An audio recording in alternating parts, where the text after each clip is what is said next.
Welcome to Last Word. He's Chris Popes. I'm David Jenkins. And Chris, I have no lead in today, so we can just jump right in and start talking about some basketball. Great. What do you do with the It's finger guns.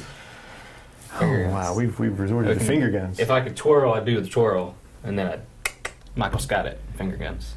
Yeah, okay. It's that kind of day. Let's talk some basketball. All right, let's do it. What do you want to talk about? We went and saw a kind of a surprise the other night. It's something that doesn't happen. It's like a eclipse. You don't see it very often. Right. I like seeing teams we don't see very often. We saw Crothersville knock off Charleston at Charleston, which is tough to do. First time in 15 years they've won a game at Charleston. You know, we talked a little bit last week about some of the conference tournaments and how the Stoddard County Conference was a tough tournament this year. The Boot Hill Conference tournament is going to be brutal. That's Crothersville a lot better than I thought they were. They can defend this year, which is a change from the last few years. And we know they can score. They've had that ability for a while now, and that just puts them kind of in play. And then, also down there, you've got Malden, who's just been on a roll lately, and you've got South Pemiscot, who's been on a roll lately. I mean, you've got some good teams down that Boot Hill Conference. I don't think Malden's lost since the Christmas tournament. Since I really like Malden, what they're putting together. Trevor Rice is coming off of a huge game, scored 42 points against Holcomb. Which, interesting fact, his dad scored 51 against Holcomb in 1989. I think school record still holds. So that's they love to see Holcomb on the schedule, those Isons. But anyway, that Boot Hill Conference. I mean, Crothersville, like you said, I didn't expect that kind of Crothersville team to show up. They'd won 5 straight. The Charleston's their 5th straight win. And surprisingly, they have 2 losses, Malden and Zenith Hornersville. Zenith Hornersville.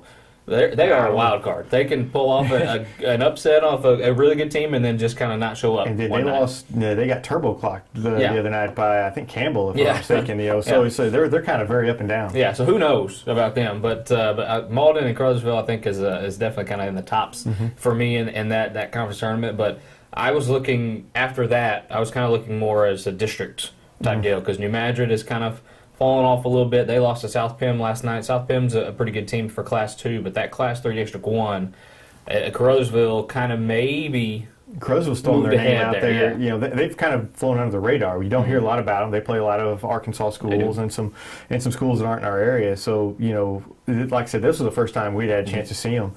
And I was very impressed. They are a team that can easily win that district. You look. I mean, there's all. That district's going to be really tough again. Anybody can win it, and it's just that's going to be a fun district to watch. The only thing that I'm concerned about with a team like Crothersville, just that haven't in basketball haven't shown that type of success year in and year out, is the consistency. If they can do this night in and night out. Now, winning 5 straight games is a start.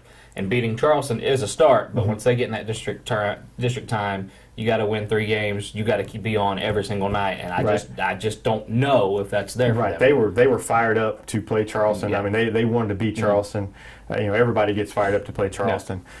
Can they continue that? In a district? And you're right. That's my only hang up about Crothersville is just can they keep it going? Because they have the potential.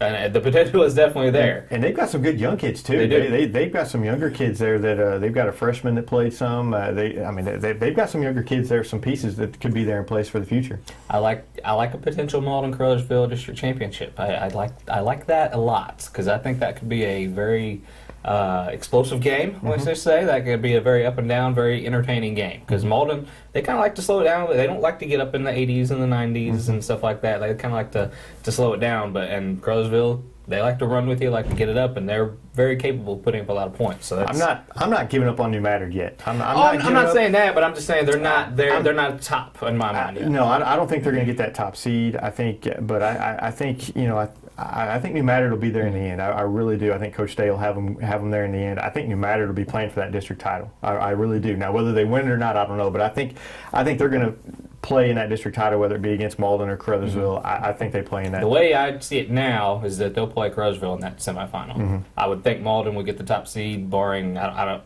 think they have many other district opponents. They beat New Madrid. They beat Crothersville in overtime, I believe, for by 1 point. So that there's that. I think Malden gets that top seed. Crothersville, has Crothersville New Madrid played yet? I don't think so. Not yet. Anyway, that game will kind of tell. And we're forgetting about Hayti, who has the ability to beat anybody on any given day. Yeah. They can beat anybody, and they can also give up a big lead in the Yeah. fourth quarter on any given day. And Zenith, the wild card. And then you have Zenith, who knows? Kyle Moore. I mean, he's a guy that can score. He's a pure scorer. They just can't play defense. They're kind of like the Caruthersville last few days. They can't play defense, but they can score. And if they can figure that out, they can have a shot. They definitely, they've got a puncher's chance. I mean, that's a deep district, that's in there. I believe Twin Rivers is in that district as well, if I'm not mistaken. Twin Rivers, they're not a terrible team. No. They're a team that could knock somebody off and really cause some problems in there too. So that's going to be a really tough district. I look into Class 2, District 1. South Pemiscot is really coming on lately. We mentioned them a little bit earlier. Scott Central is going to have, I think Scott Central will have their hands full with them. Then, of course, you have Bloomfield, who they were kind of the darling pick. They are. Those three teams are going to be there in Class 2. I think those three will, as long as Bloomfield doesn't have to play Dexter, I think they may be okay. Maybe. But, Bloomfield, I don't know. They've kind of lost a few games that people really didn't maybe think they should lose, and maybe as bad as they had lost. Dexter just kind of obviously had their number. Bloomfield is, like you said, I kind of like they have a chance to get to that championship game. Getting to that championship game is going to be key for them. I hope that's not their championship game, winning a semifinal, because they don't really have the success. I'm always, hey, if you've been there, you have the upper hand, and that 5, 6, 7 years ago, I think they won a district title, and they were in Class 3, and then they lost to Charleston in the sectional. But that's pretty much it for a long time for them, since the late '60s, I believe. So, so Bloomfield's not really Scott Central, South Pim, and Bloomfield in my mind. Right. You want to get that top seed. For sure. You want to get that top seed, and I still think Scott Central comes out of that district, but I think South Pim's a matchup problem for them. I think that I would love to see that district championship game between those two. Bloomfield, they're going to have Dexter again for the third time at Dexter in the Stoddard County tournament. I think that game could go either way. Bloomfield's playing really well. I want to see the Dexter team I saw in the Bloomfield Christmas tournament. We'll see. That team was fun to watch. That was a good. I don't know. They're healthy again. They've got all their pieces. From what I understand, all their pieces are back in play. They had some injuries a little bit after the Christmas tournament. That's a big thing.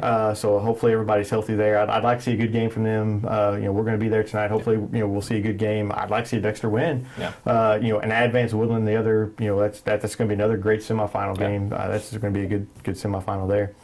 I like that tournament a lot because it's teams that I don't really see a lot, but those Final Four teams are kind of like Bloomfield, kind of like the darling teams of the area a little bit. They're kind of the smaller, it's Class 3 schools, Class 2 schools, but they're kind of the smaller schools, but there's pretty good talent there. There's been a few people who said Woodland could be the one to challenge Charleston. Yeah. I think it'd be more Saxony than Woodland, but I haven't seen Woodland, so this will be a chance maybe to see some Woodland, see how good they are. They've got some size for sure. Speaking of a tough district, that's going to be another tough district. Another one. Saxony, Charleston, Woodland. I'll throw Scott City in there as a top four. That's another. Yeah, that's a tough district. There's lots of parity this year in the districts. Yeah. One district that's maybe not so much parity is Class 4 District 1 with Sykeston kind of way ahead of everybody, and I'd call Sykeston a favorite. Sure. A little bit. And Fred Thatch. Yes, Fred Thatch. You were telling me today that he passed Will Hollifield. He's now 10th on the scoring list as a sophomore. From 1998 until now. Back before, I'm sure records were kept, but they're not around. It seems to me that I think his name was Fred Towns, was a good player back in the 60s and 70s, early 70s, I think. But I don't know. We'll have to ask our Sykeston guru, Derek James. We don't really know what he scored. Yeah. If anybody has those stats out there, we'd love to have them because there's nothing prior to 1998. Right. There's nothing there. We don't have any We have stats for Hollifield that. area, which has been. That's Sykeston. There's nothing comparable except for a little run in the mid '90s to what Hollifield's done at Sykeston. Right, and the only name I can think of before then that was just a dominant player for a long period of time was Fred. Yeah. I think his name was Fred Towns. So, if anybody knows, hey, let us know. Yeah, but for sure. I'm sure our Sykeston guru Derek James will. If he doesn't have it, I'm sure not a lot of people do. But hey, there's a chance. But Fred Thatch being already on the list at number 10, and he's not even finished with his sophomore season. He's got a chance to end up number one by a lot. By a long shot. I think Michael Porter ended up with 2006 Something points. like that. He's one of the few four-time starters, 4-year starters for Sykeston. Four-year All-Stater. Four-year All-Stater for sure. Yes, Fred Thatch he's got a chance to blow that out of the water. I really do think so. He's just a sophomore. He's got 2.5 seasons left. He's at 777 points. He could quite possibly get 1,000 this year if he's on the ball. I think he scored 400 his freshman year. He's already got 777 this year. Yeah, it's possible. It's possible. He's gonna have to start. He's got to get off the ball. But I'm saying it's just possible. But he'll get it early in his junior year for sure. Yeah. And it's fun to watch him play. But it's not a one-man show with Sykes. They spread the ball around, and there's not any one person that's dominating. It's a whole team. Dominique Dyes is going to sneak in that top 10 as well. He's got 735 points. He's going to sneak in that top 10 as well before his career's over. So you're going to have two guys from this era be on the Sykes' top 10 scoring list. Will's on the bench now. I'm surprised he's not saying, "Coach, bench him. keep him on the bench." It's over now. He's got him by 2 points. Will the Thrill had 775 points. Out of the top 10. Sorry, he's out of the top 10. You're my favorite number 11. What am I going to say? Yeah. Anyway. But yeah, it's fun to kind of look at those stats and to do that because, I mean, when you think about it, like I said, Sykes in basketball, up until Coach Hollifield got to here, there's just not really that kind of nostalgia, I guess, to the program, and it's just fun because you see guys toppling off over each other, and these young guys that we've saw, they're going to be in this, this for a long time, Right, yeah. It's a great time to be a Sykes basketball fan, sure. as everybody who's Sykes basketball fan will tell you for sure. But it's fun for them, and it should be. I mean, they're having a great run, and and they have some young talent too. We're talking about young talent with Coastal. Obviously, Sykes has some young talent with Thatch just being a sophomore, Kevin Jones being a freshman. That's two of their starters, and they've got some other kids coming up that are going to be really good. So they're going to be fun to watch in the future. Speaking of fun to watch, did you watch some NFL? I did. Man, it's fun to watch. It's fun to watch the Panthers now. It's a lot of NFL games. It's not fun. It's fun to watch the Panthers just because. I enjoy watching the Panthers, although I could do without the dabbing. Oh, you don't be one of those. It's fun. Get off my lawn. It used to be. Come on, you old crabby guy. It's no fun league. It's been that way for a long time. He's finally putting some fun back in this league. I have no problem with them taking the team picture on the sides and stuff. That's fine. I don't have a problem with that. And I love the fact. I love when he gives the ball to the kids. I love that. But can't you just do that and not have to do the dab? No. That's just fun. It's stupid. If you're one of the kids that are out there doing the dab, you look ridiculous. Be yourself. You look ridiculous. Have fun. You look ridiculous. As long as you're not hurting anybody and throwing it in anybody's face and you're having fun, this is what it's all about. 10 years from now, you're going to look back on this. If someone has a video of you doing that, and you're going to be like, well, okay. I was an absolute idiot. In high school, what was you wearing at the time? I didn't dab. Well, yeah, because it wasn't there yet. I'm not talking about what they're wearing. I'm talking about I'm just saying, it's a cultural thing. It's a thing. This is something you do. What was you doing in the early 90s? It was the thing. Well, I wasn't dabbing. No, we know that, but what was you doing? I don't remember anything I was doing. Get off my damn lawn. Yeah, candies from North. Yeah, all right. Candy. Yeah, piece of candy. Oh yeah, piece of candy. But it is fun to watch. It's fun to watch. And that's part of it. It is fun to watch. Him doing that. It's part of. He is a fun guy to watch. He's a captivating athlete. And I enjoy watching Coney Ely play. Sure. It'd be great to see Coney Ely get a Super Bowl ring. I'm sure we'll talk more about that next week. Yeah. As far as how good they are. We were asked a question on our somebody submitted a question. NFL question. Here we go. And they wanted to know our thoughts on the new assistant coach, the new hiring of the assistant coach for the Buffalo Bills, who's a female.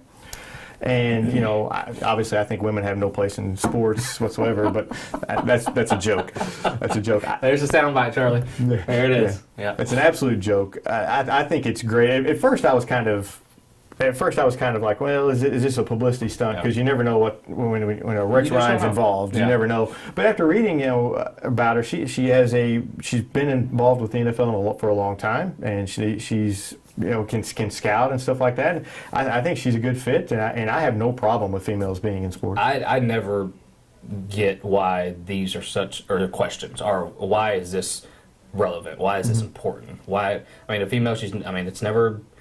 They don't have. They've never had positions like this. I think there's two now. I think the Arizona Cardinals have one, and Buffalo Bills have one now. But I mean, just like when you talk about having a black head coach or a female assistant, I don't think they should be questioned, because if they can do the job, no matter what they look like, who cares? Yeah, I think Jen Selter, who was with Arizona, I think she was just just for the preseason. Yeah. She just helped in the preseason. So this will be the first one that's going to be on the Getting sidelines paid. and stuff She and getting getting paid, paid. which is awesome. And I have no issue with that. I think it's great, and there should be more. I'm sure there's a lot of females out there who know as much about football as we do, and probably more. Yeah, I know. And I know that's a fact. And I know sometimes people say, well, they didn't play the sport. Well, there's a lot of good basketball coaches, good football coaches who didn't play the sport who you can coach. You can it. know the sport and not have played it. That's not an issue. Right? Can you communicate? Can you teach it? And can you communicate what you're trying to tell your players? And that's all that matters. When stories like this don't become a story,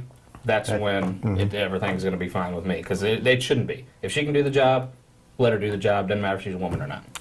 Charlie's right. giving us this. We got to go. We got to go. Well, we'll see. 15 minutes went by fast. I know we had we had some fun. Yeah. We'll see you guys next week on The Last Word. Oh God.